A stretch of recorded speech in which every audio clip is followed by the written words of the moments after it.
Good evening and welcome back Behind the Stick, everybody. I am the digital bartender, Chris Payne, and today we are going to talk about an absolute icon behind the bar, the Manhattan. Now, this cocktail has truly stood the test of time.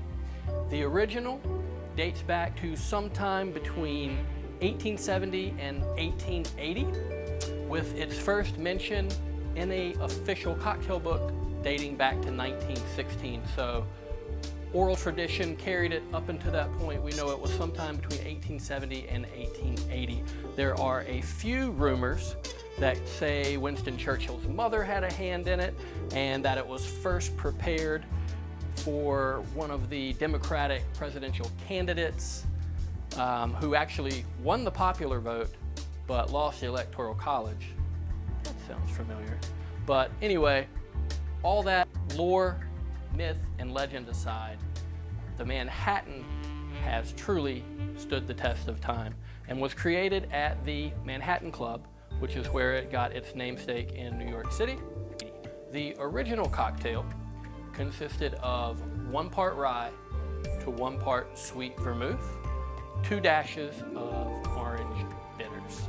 Now, that's a little different than today's expression of the Manhattan. Most of the time it's a 2 parts rye to 1 part vermouth ratio, which is a little bit more spirit forward, but you got to understand that the rye whiskeys that were used back in the late 1800s were not nearly as polished and refined as they are today.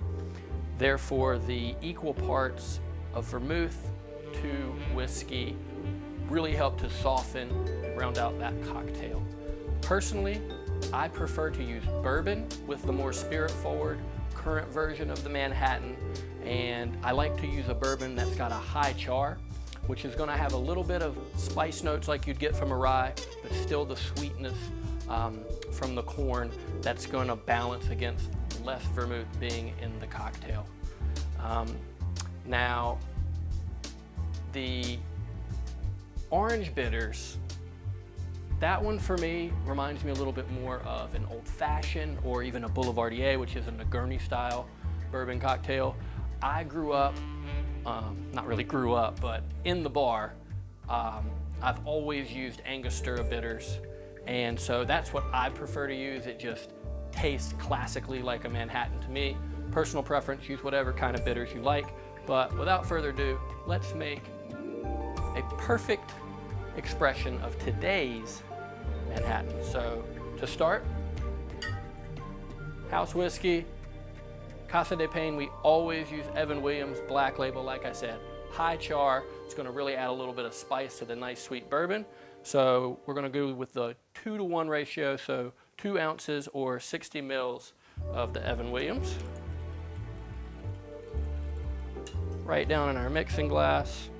And then we're going to finish that off with 1 ounce. I like Dolin sweet vermouth. You can use whatever sweet vermouth you prefer. And then finally, like I said, a couple dashes of Angostura bitters. All right. Now, we'll fill our mixing glass with ice and give it a stir.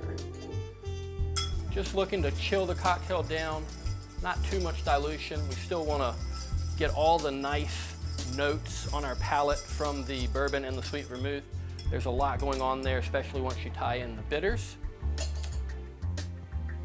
And if you get it too cold, you're going to numb those senses on your palate. You're not going to pick them up as much. So we have our martini glass. Just going to strain that down.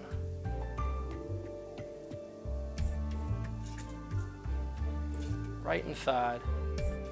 And then the original, back in the late 1800s, would have most likely used a citrus, probably a lemon peel in this. Orange has also been popular with the orange bitters, but for me, again, my roots, it's always been a cherry, and I have upgraded from the candied maraschino, that awful neon red thing, to a really nice quality Luxardo cherry. So we're just gonna drop that right down inside. And there you have it. The cocktail that stood the test of time for 150 years from the Manhattan Club in New York, Classic Manhattan Cocktail. Enjoy. Cheers.